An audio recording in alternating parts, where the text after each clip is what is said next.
Buenos días. Hoy estamos de celebración. Hoy estamos celebrando a nuestro Señor Jesucristo y uniéndonos a Él en la adoración que le da eternamente al Padre. Y es el privilegio tan grande que tenemos como hijos de Él, que podemos estar adorando a nuestro Dios todo el día, toda la noche, todos los días de nuestra existencia. Es una acción tan hermosa que nos hace reflexionar cuánto amor tiene para con todos nosotros. Pues bien, y a medida que continuamos en la temporada de la Epifanía, contemplando al Dios revelado por Cristo, pues se hace la necesidad de tomarnos un tiempo para considerar nuestra respuesta a esa revelación, ¿no te parece? Y es que debemos tratar de seguir humilde y diligentemente su palabra. El tema de esta semana es adorar a Dios auténticamente. Y nuestro mensaje se llama un modo de vida cuestionable. Está basado en la escritura de Mateo 5, de los versos del 13 al 20. Y ahí nos recuerda esa escritura que los seguidores de Cristo están llamados a dar testimonio de Él en palabra y en acción. Sin embargo, para hacerlo tenemos que seguir los mandamientos de Dios y resistir la religión vacía e inauténtica. ¿Qué te parece? Pues bien, y en un esfuerzo por dejar las cosas que distraen, las tentaciones, lo que conduce a ciertos comportamientos, los cristianos a veces se rodean de cosas que son totalmente cristianas. Bueno, esto es comprensible y a menudo proviene de la pasión y el amor que tenemos por Dios. Sin embargo, si no tenemos cuidado, podemos meternos en un tipo de burbuja cristiana, por decirlo así. Y los que viven dentro de una burbuja cristiana interactúan mayormente solo, únicamente con los otros cristianos. Si escuchan música, que sea música cristiana, ¿verdad? Si ven un programa de televisión o una película, esta debe ser cristiana. Y tienen estaciones de radio cristianas y en el coche luego van escuchando sermones, ¿verdad que sí? Bueno, ahora, no hay nada malo en disfrutar de las cosas cristianas, ¿no? Y comprendemos el anhelo de un creyente de querer aislarse del mundo. Sin embargo, óiganlo bien, vivir en una burbuja cristiana puede limitar nuestra capacidad de participar en uno de los propósitos centrales de la iglesia. ¿Sabes cuál es? Dar testimonio a través de palabras y acciones. ¿De qué? De las buenas nuevas acerca de Jesucristo y el reino que Él ha establecido ya. También nos impide ser formados espiritualmente y participar en la obra que Dios está haciendo a nuestro alrededor, incluso entre los que aún no son creyentes. ¿No te has dado cuenta? Pues bien, Jesús nos enseña que sus seguidores no solo deben esforzarse por interactuar con quienes los rodean, sino buscar ser una bendición para ellos. Y esta es la enseñanza que nos da Mateo 5 del 13 al 20, que dice así: Ustedes son la sal de la tierra, pero si la sal se vuelve insípida, ¿cómo recobrará su sabor? Ya no sirve para nada, sino para que la gente la deseche y la pisotee. Ustedes son la luz del mundo. Una ciudad en lo alto de una colina no puede esconderse, ni se enciende una lámpara para cubrirla con un cajón. Por el contrario, se pone en la repisa para que alumbre a todos los que están en casa. Hagan brillar su luz delante de todos para que ellos puedan ver las buenas obras de ustedes y alaben al Padre que está en el cielo. No piensen que he venido a anular la ley o los profetas. No he venido a anularlos, sino a darles cumplimiento. Les aseguro que mientras existan el cielo y la tierra, ni una letra ni una tilde de la ley desaparecerán, hasta que todo se haya cumplido. Todo el que infrinja uno solo de estos mandamientos, por pequeño que sea, y enseña a otros a hacer lo mismo, será considerado el más pequeño en el reino de los cielos. Ajá, pero el que los practique y enseñe será considerado grande en el reino de los cielos. Porque les digo a ustedes que no van a entrar en el reino de los cielos a menos que su justicia supere a la de los fariseos y de los maestros de la ley. Bueno, y vamos a notar que para enseñar a los creyentes a interactuar con el mundo, Jesús usó dos símbolos llenos de significado espiritual: la sal y la luz. La sal se usaba y se sigue usando para resaltar el sabor de los alimentos, como conservador de carne, como nutriente esencial para los humanos y como fertilizante para cierto tipo de suelos. La luz se utilizaba para eliminar la oscuridad y para hacer segura la navegación nocturna. Esto nos lleva a crear metáforas para nuestra vida espiritual. Vamos a ver. Y como ya se habrán dado cuenta, se han predicado innumerables mensajes sobre lo que significa para los creyentes ser sal y luz. Y con razón, ¿verdad? Sin embargo, óiganlo bien, hermanos, sin embargo, hoy vamos a poner mucha atención a aquellas personas para quienes estamos llamados a ser sal y luz. Y te puedes preguntar, ¿este grupo incluye solo cristianos? Si nos damos cuenta en la respuesta, en el versículo 14, Jesús se refiere a los creyentes como una ciudad en lo alto de una colina no puede esconderse. Y en el versículo 16 dice, hagan brillar su luz delante de todos, para que ellos puedan ver las buenas obras de ustedes y alaben al Padre que está en el cielo. Así que el contexto implica que los que están fuera de la comunidad cristiana están incluidos también para ser receptores de la luz de los creyentes. Amén.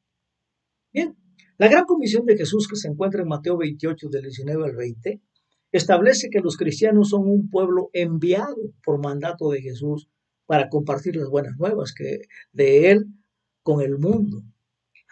Pero donde hay desacuerdo es en cómo debemos comprometernos con el mundo.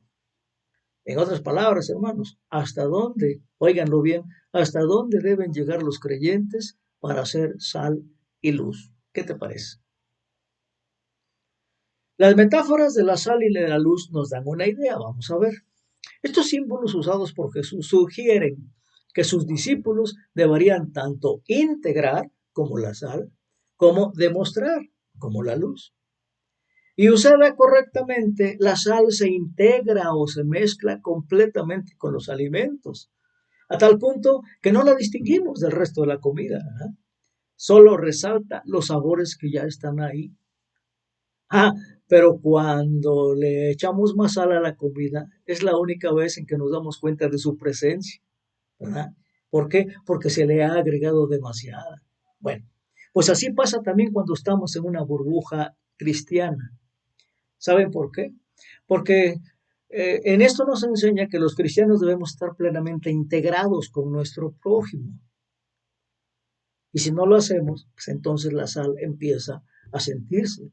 Y debemos ser parte de la vida de nuestra comunidad y nuestros círculos sociales deben incluir tanto a creyentes como a no creyentes.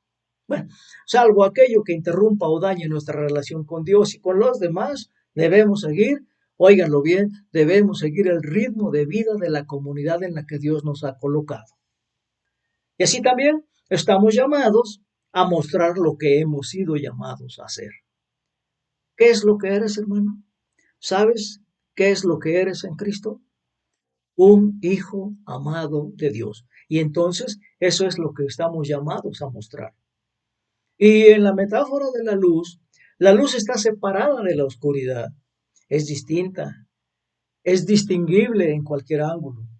Y de la misma manera, entonces, los creyentes están llamados a vivir de una manera que permita a los demás ver el reino de Dios que se ha acercado a ellos a través de los creyentes. ¿Qué te parece? Así que, hermanos, nuestras vidas deben apuntar a la realidad de Dios, dejando que los que aún no son creyentes, óiganlo bien, sepan que también están incluidos en el amor del Padre, del Hijo y del Espíritu. Y para hacer eso, los cristianos deben ser, de alguna manera, distintos a los que aún no son creyentes. Y nuestras vidas deben reflejar las prioridades de nuestro Rey, que a menudo esas prioridades están en desacuerdo con las de nuestra sociedad. Entonces, el contraste debe notarse. Hermanos, ¿cómo podemos los cristianos integrar y demostrar? ¿Cómo podemos mezclarnos y a la vez sobresalir? Veamos lo que nos dice el autor Michael Frost en su libro Sorprende al Mundo. Fíjense bien lo que dice. Los seguidores de Cristo deben vivir vidas normales. En otras palabras, debemos integrarnos a los ritmos de vida de nuestra comunidad, formando relaciones auténticas con nuestros vecinos. Nuestros vecinos deben estar lo suficientemente cerca de nosotros para que puedan ver nuestras buenas obras y preguntarnos por qué usamos nuestro tiempo de vacaciones para servir a los pobres, o por qué abrimos nuestro hogar a los refugiados, o por qué ayudamos a los enfermos y a los ancianos, o por qué nos detenemos a hablar con la gente que nos pide dinero, o cómo aún podemos encontrar gozo en medio de la tragedia. Pues óiganlo bien, la forma en que humilde y genuinamente vivimos nuestra fe en Jesús despertará la curiosidad de nuestros vecinos. Y entonces, ténganlo por seguro que nos abrirán sus puertas para compartir las buenas nuevas de Jesús con ellos cuando nos hagan preguntas. ¿Qué te parece, hermano? Debemos estar preparados para dar respuesta, como dijo el apóstol Pedro. Y entonces la forma en que los cristianos podemos ser sal y luz, y la forma en que podemos integrar y demostrar, sal, integrar, luz, demostrar, es viviendo vidas que provoquen cuestionamientos. Debemos vivir vidas cuestionables, vidas que provoquen preguntas. ¿Por qué, verdad? Bueno, pero viviendo en una burbuja cristiana, pues la vida cuestionable es imposible. Primero, nos aleja de los que aún no son creyentes. Es bueno ser una bendición para la comunidad de creyentes, pero no solo debemos hacerles bien a ellos, sino que necesitamos también construir relaciones regularmente con los que aún no son creyentes. ¿Saben para qué? Para evitar el exceso de sal en la comida. ¿Qué te parece? Segundo, vivir en una burbuja cristiana puede dejarnos fuera de contexto y fuera de contacto e incómodos en cualquier conversación que tengamos. Y si estamos desconectados de nuestros vecinos, pues con el tiempo desarrollaremos nuestros propios ritmos de vida y formas de ser. Y entonces, hermanos, formaremos nuestra propia subcultura cristiana con su propio idioma. Y de esa manera, nuestra comunicación con nuestros vecinos no será entendible. Amén. Entonces, hermanos, como seguidores de Cristo, necesitamos aprender a equilibrar el estar en el mundo, pero no ser del mundo. ¿Qué te parece? No queremos conformarnos a las costumbres del mundo. Pero debemos ser capaces de hablar con naturalidad con nuestros vecinos sobre las cosas que son importantes para ellos. Queremos evitar obligarlos a hablar siempre del cristianismo, que es importante para nosotros.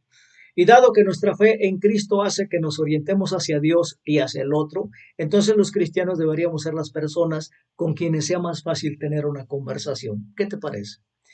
¿Sabes por qué? Porque Jesús es nuestra esperanza y nuestro gozo, y es fácilmente accesible y sonreiremos fácilmente. ¿Qué te parece? Y a medida que participamos en la obra redentora de Cristo, el amor nos impulsará a hacer preguntas e interesarnos por las personas que nos rodean. Así que nuestro deseo de compartir el lugar como Cristo lo compartió con nosotros debe llenarnos de empatía. Y la sabiduría que brinda el Espíritu Santo debe equiparnos para hablar sobre los eventos mundiales, para hablar de política, para hablar de otros temas, de manera que traigan unidad y no división. Y dado que el Espíritu vive en nosotros, no debemos temer ser tocados por el mundo. Más bien, debemos seguir el ejemplo de Cristo y audazmente vivir de manera cuestionable, creyendo que el mundo se beneficiará con nuestra salud. ¿Qué te parece? Bueno, ya hemos estado haciendo muchas cosas de estas orgánicamente, ¿verdad? Sin embargo, esta realidad nos empuja un poco fuera de nuestra zona de confort. Pero Jesús entiende ese malestar. Por eso nos enseña, y esta enseñanza forma parte del Sermón del Monte, donde Jesús presenta una forma radical de vivir, que algunos le llaman el reino al revés, porque sus valores son muy diferentes a los que estamos viviendo en este mundo. El reino al revés de Cristo, óiganlo bien, en ese reino los pobres son bendecidos, los dolientes son consolados y los mansos heredan la tierra. Así que vivir como sal y luz también forma parte de esa nueva y radical forma de vida. ¿Qué te parece? Amén. Bueno, para muchos de sus discípulos de Jesús fue difícil entender y mucho más seguir lo que Jesús enseñó. Ajá, pero él afirmó que su enseñanza no estaba en oposición de la ley. Y aunque parece radical, este reino al revés está alineado con todos los mandamientos de Dios dados previamente. Ah, Jesús entiende que es incómodo y difícil vivir una vida cuestionable. Él sabe que puede sentirse diferente del cristianismo conocido hasta ese momento. Sin embargo, óiganlo bien, sin embargo, vivir como sal y luz, vivir una vida cuestionable, es parte de cómo seguimos a Cristo. Y Él estará contigo y te dará poder para vivir como Él vivió. Tenlo por seguro. Y además, somos la iglesia, el cuerpo de Jesucristo. Y Él vive en nosotros y nos empodera individualmente y como iglesia. ¿Sabes para qué? Para participar en la redención y reconciliación de todas las cosas. ¿No te sientes importante de saber que estás en el mismo trabajo de Cristo? Y ya que Jesús es digno de toda alabanza y gloria, representémoslo como la iglesia. Y así Jesús sería el mejor vecino de nuestra cuadra, de nuestro vecindario. Estemos seguros que Él abrirá su hogar a aquellos que necesiten un lugar para quedarse. Él es generoso. Él es un buen oyente. Es el aliado de los pobres y marginados. Así que, hermanos, unámonos a Jesús a la hora de hacer festejos, comiendo continuamente con amigos y conocidos. Unámonos a Él y lloremos con los que lloran y regocijémonos con los que se regocijan. Unámonos a Él y seamos asesores de cosas hermosas. Unámonos a Él y defendamos la humanidad de los deshumanizados. Hermanos, seamos personas que ríen a carcajadas y cuentan historias amenas. En pocas palabras, hermanos, no se nos olvide que somos sal y luz. Amén. Demos gracias. Bendito Dios, te damos gracias por la enseñanza que nos has dado el día de hoy. Gracias porque nos enseñas a ser humildes, pero a la vez nos enseñas a ser integradores como la sal, para que los sabores no se pierdan, sino se refuercen, se reafirmen. Y ayúdanos también a ser esa luz que tú quieres que seamos, porque tú eres la luz del mundo y nos has llamado a nosotros a ser luz del mundo. Padre, ayúdanos a cumplir este compromiso como tus hijos y poder así que los demás te conozcan y te den gloria, honra y alabanza. En el nombre de Jesús, Padre nuestro, te damos gracias y por el poder del Espíritu Santo. Amén.